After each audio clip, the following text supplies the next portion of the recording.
My guardians paid my cousin but refused to pay me. Family works, she mocked, as a huge payment notification lit up her screen. Maybe you're just not worth it, she mocked. Without a word, I left, but days later, something unbelievable happened. I, 24M, always believed family meant having each other's backs. Growing up without parents, my aunt and uncle became my guardians when I was 12. They provided a roof, food, and the basics, but love always felt conditional. My cousin was their golden child. Everything she touched turned to gold in their eyes, while I remained the obligation they fulfilled out of duty. The breaking point came last month during what should have been a routine family dinner. My cousin had just finished her marketing degree and landed an entry-level position at a local firm. She'd been working there for exactly 3 weeks when my aunt announced they were giving her $5,000 as a career starter bonus.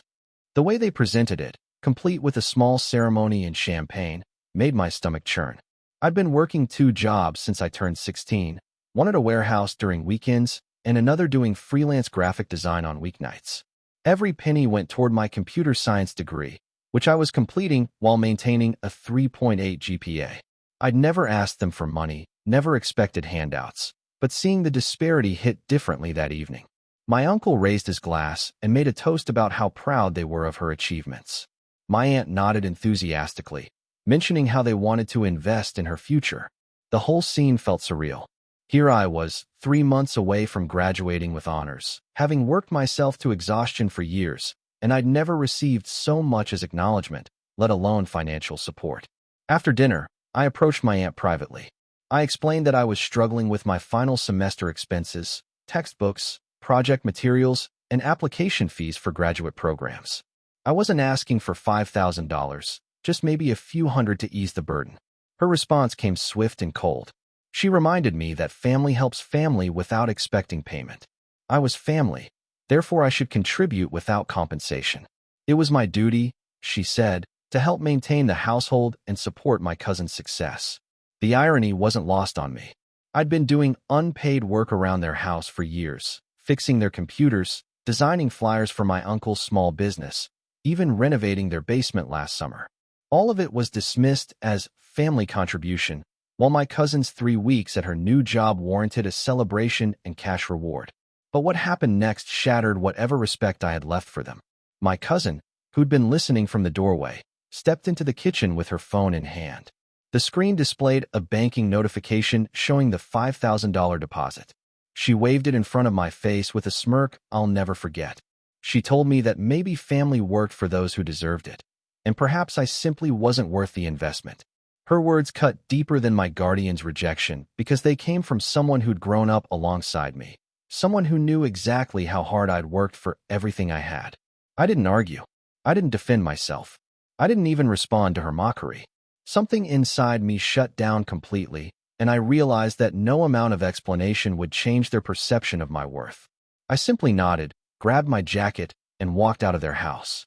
The silence that followed me felt heavier than any argument could have been. That night, I made a decision that would change everything. I'd been working on a mobile app as my senior project, a task management system designed specifically for small businesses. What started as a class assignment had evolved into something much more sophisticated. I'd spent months perfecting the user interface, debugging the code, and implementing features that didn't exist in current market solutions. Instead of continuing to seek validation from people who would never value my contributions, I decided to validate myself. I spent the next 72 hours polishing every aspect of the application. I refined the code, enhanced the security features, and created a presentation that showcased its commercial potential. The app solved a genuine problem I'd observed while working at various small businesses. Most task management systems were either too complex for small teams or too simple for businesses with multiple departments. My solution bridged that gap perfectly, offering intuitive design with powerful functionality. I reached out to my computer science professor, who had connections in the local tech industry. He agreed to review my project and was impressed enough to introduce me to a startup incubator in the city. Within a week, I had a presentation scheduled with potential investors. The presentation went better than I'd imagined. 3 different investors expressed interest, but one stood out immediately. She was a former tech executive who'd started her own venture capital firm focusing on student innovations. She understood the market need I was addressing and appreciated the technical sophistication of my solution. The negotiation process was intense, but fair. She offered to purchase the app outright for $75,000, with additional royalty payments based on future revenue. The alternative was a partnership deal where I'd retain ownership, but receive immediate funding plus ongoing support for development and marketing. I chose the partnership option. The immediate payment was $50,000, with guaranteed additional funding for continued development. More importantly, I'd retain control over my creation while gaining access to resources and expertise I could never afford independently. The money hit my account on a Wednesday morning. I stared at the notification for several minutes, unable to believe the number displayed on my screen. In 1 week, I'd gone from begging for a few $100s to earning more than my guardians made in an entire year. But the real validation came from somewhere unexpected. My professor submitted my app to a national student innovation competition, and it won first place in the technology category. The prize included a $10,000 scholarship and recognition from major tech companies. Suddenly, I was receiving job offers from firms I'd only dreamed of working for. The irony of timing wasn't lost on me. My cousin had mocked my worth on a Sunday evening, and by the following Wednesday, I had more money in my account than she'd see in her first 2 years of employment. I didn't immediately contact my guardians. Part of me wanted to let them discover my success naturally, to watch their reaction when they realized what they'd dismissed. Another part of me wondered if they'd even care, or if they'd find some way to minimize my achievement. The answer came sooner than expected. My university published an article about my competition win in their newsletter, which my aunt apparently received as an alumna. She called me on Thursday evening, her tone completely different from our last conversation. She congratulated me on my success and mentioned how proud they'd always been of my dedication and hard work. The conversation felt surreal. She spoke as if our previous interaction had never happened, as if she'd always supported my endeavors. She even suggested we celebrate with a family dinner, her treat. I listened politely, but felt nothing but emptiness toward her words. My cousin's reaction was more predictable.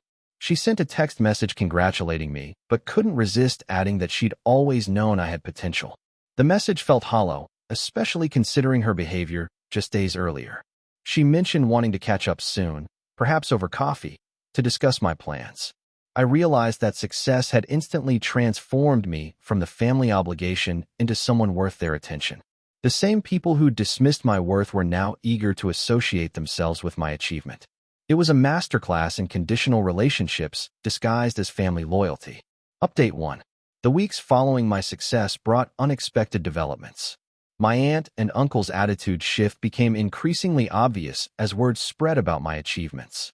They started mentioning my success to their friends, claiming credit for my upbringing and values. My aunt even posted on social media about how proud she was of her nephew's accomplishments, conveniently omitting the years of indifference and the recent rejection. Their sudden pride felt performative and hollow.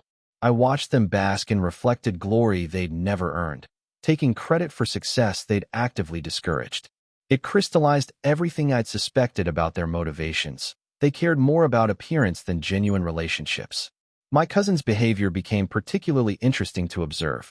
She started reaching out more frequently, asking about my plans and expressing interest in potential business opportunities.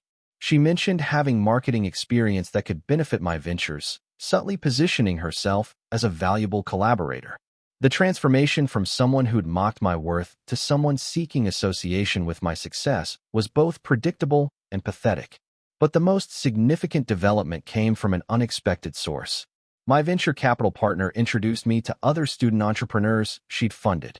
Through these connections, I learned about opportunities I'd never considered. One particularly promising avenue was consulting for small businesses looking to implement custom software solutions. This revelation led to an important realization about my family situation. My uncle's small business, the same one I'd created marketing materials for without compensation, was struggling with outdated systems and inefficient processes. His competitors were gaining market share by leveraging technology he couldn't afford or understand. The irony was perfect. Here was my uncle, who'd refused to acknowledge my skills as having any value, desperately needing exactly the expertise he'd dismissed. His business was failing because he lacked the technological solutions I could provide, yet he'd never considered that his nephew might possess valuable skills. I decided to test something. Through a friend, I learned that my uncle was actively seeking IT consultants to modernize his operations. He was prepared to pay significant fees to outside experts for services I could have provided better and cheaper. The same skills he'd dismissed as worthless family contributions were exactly what his business needed to survive. Update 2. The opportunity to demonstrate the true value of my dismissed skills came sooner than expected. My uncle's business partner contacted me directly, unaware of our family connection. He'd heard about my software success through professional networks and wanted to discuss a potential consulting project. During our meeting, he explained their challenges in detail. Their current systems were outdated, their inventory management was chaotic, and their customer tracking was practically non-existent. They were losing clients to competitors who offered better service through superior technology. He estimated they needed about $30,000 worth of consulting work to modernize their operations. I listened carefully, taking notes and asking technical questions that demonstrated my expertise. By the end of our conversation, he was convinced I could solve their problems. He offered me the consulting contract without knowing I was his partner's nephew. The ethical dilemma was complex. I could accept the contract and provide excellent service, essentially saving my uncle's business while remaining anonymous. Alternatively, I could reveal our connection and force him to confront the irony of paying an outside consultant for skills he'd never valued in his own nephew. I chose a third option that felt more satisfying than either alternative. I told his partner I'd consider the offer, but needed a few days to evaluate the project scope. During that time, I approached my uncle directly with a proposition. I explained that I'd heard his business was struggling with technology issues and offered to help as a family member. I suggested I could provide the same services he was seeking from outside consultants, but at a significant discount because of our family relationship. His response was predictably dismissive. He told me that business required professional expertise, not amateur family assistance. He insisted that real solutions required real professionals, not someone playing around with computers as a hobby. He even suggested that my recent success was probably just beginner's luck and that serious business problems needed serious solutions. The conversation confirmed everything I'd suspected about his perception of my abilities. Even with documented evidence of my professional success, he couldn't accept that his nephew possessed valuable skills. His dismissal was so complete that he was prepared to pay strangers $30,000 rather than acknowledge my expertise. I thanked him for his honesty and left without pressing the issue. The next day, I called his partner and accepted the consulting contract. I scheduled the work to begin the following Monday, knowing it would create an interesting situation when my uncle discovered who his expensive consultant actually was. The reveal was everything I'd hoped for. I arrived at their office Monday morning with my laptop and professional materials. My uncle's face went through several expressions: confusion, recognition, disbelief, and finally embarrassment.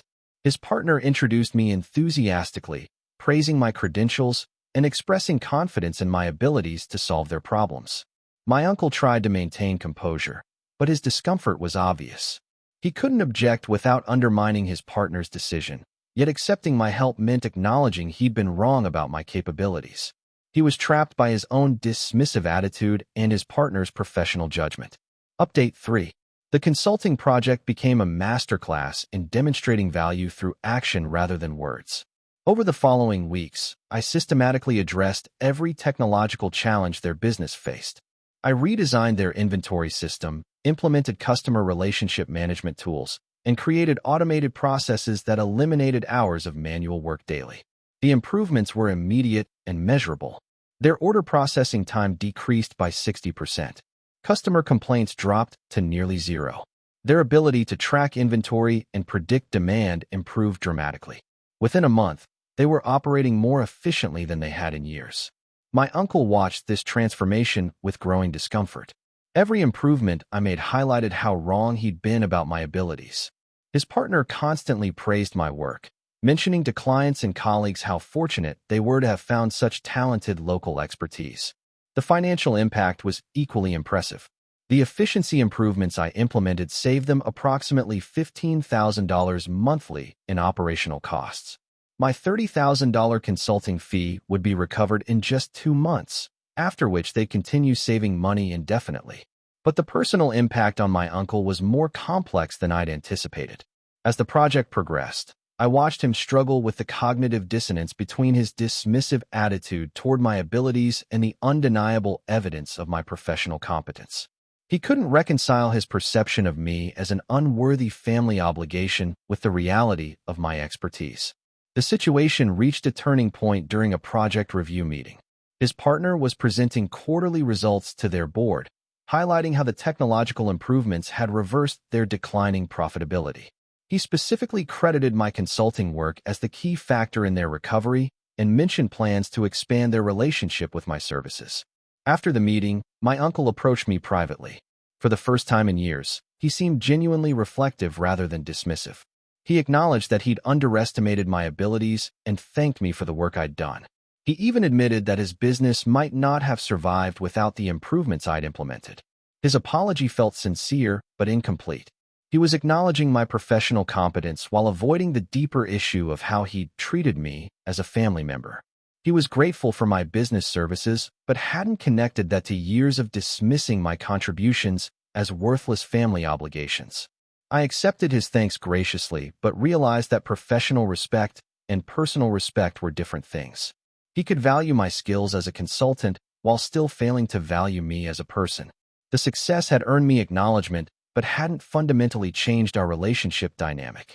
The real revelation came when he asked about my future plans. I explained that I was considering several opportunities, including offers from major tech companies in other cities. His response was immediate concern about losing my consulting services for his business. He offered to formalize our arrangement with a long-term contract, complete with retainer fees and priority scheduling. The irony was complete. The same person who'd insisted that family worked for free was now eager to pay premium rates to ensure my continued availability. The skills he'd dismissed as worthless family contributions were now so valuable, he wanted to secure exclusive access to them. I thanked him for the offer, but explained that I was focusing on larger opportunities that would advance my career. I assured him that I'd completed the essential improvements and that maintaining the systems shouldn't require ongoing specialized expertise. His disappointment was obvious, but it confirmed something important. He finally understood the true value of what he'd dismissed for so many years. The recognition felt validating, even though it came too late to repair our relationship. The consulting project's success opened other opportunities one hadn't expected. Word spread through local business networks about the dramatic improvements I'd implemented. I started receiving inquiries from other companies facing similar challenges. Within 3 months, I had enough consulting clients to support myself independently while finishing my degree. More importantly, the experience taught me the difference between proving my worth and knowing my worth. I'd spent years seeking validation from people whose opinions ultimately didn't matter. Success had given me the confidence to value myself regardless of others' recognition. My relationship with my guardians settled into a new equilibrium. They remained proud of my achievements and eager to associate themselves with my success, but I no longer needed their approval. I could appreciate their support while recognizing its conditional nature. My cousin's behavior became a case study in opportunistic relationships. She continued expressing interest in collaboration, positioning herself as someone who'd always believed in my potential. I remained polite but distant, understanding that her attention was connected to my success rather than genuine affection. The money from my app sale and consulting work had given me financial independence, but the real gift was emotional freedom. I no longer felt obligated to seek approval from people who'd never valued me authentically. I could choose my relationships based on mutual respect rather than family obligation. Looking back, my cousin's mockery had been unintentionally liberating. Her cruel words about my worth had forced me to stop seeking validation from others and start creating value for myself. The pain of that moment had catalyzed changes that transformed my entire life trajectory. 6 months later, I accepted a position with a major tech company in another state. The salary was more than my guardians made combined, and the opportunities for advancement were unlimited. I was finally free to build the life I wanted rather than the one others expected from me. During my farewell dinner with the extended family, the conversation inevitably turned to my success. My aunt and uncle beamed with pride, telling stories about my childhood determination and their role in fostering my ambitions. My cousin mentioned how she'd always known I'd achieve great things. I listened with detached amusement, understanding that their revised history served their need to feel good about themselves. They could claim credit for my success without acknowledging their role in nearly derailing it. The truth was less important than their comfort with the narrative. As I prepared to leave for my new position, I reflected on the journey from that humiliating evening to this moment of triumph. My cousin's mockery had revealed the true nature of conditional relationships disguised as family loyalty. Her words about my worth had ironically forced me to discover my actual value. The experience taught me that sometimes the people closest to us can't see our potential because they're too invested in maintaining existing power dynamics. Real growth often requires stepping away from relationships that diminish us, even when those relationships are supposedly based on love and obligation. I never did get that few $100s I'd originally asked for, but I gained something far more valuable: the knowledge that my worth isn't determined by others' recognition. Success is sweeter when it's self-earned rather than given, and respect is more meaningful when it's demanded rather than begged for. The notification that lit up my cousin's screen had been $5,000. The one that lit up mine 6 months later was my first paycheck from the tech company, $12,000 monthly, with annual increases and stock options that could multiply that several times over. But the real victory wasn't financial. It was the freedom to walk away from people who couldn't value me and toward opportunities that did. Sometimes the best revenge is simply becoming successful enough that their opinions no longer matter.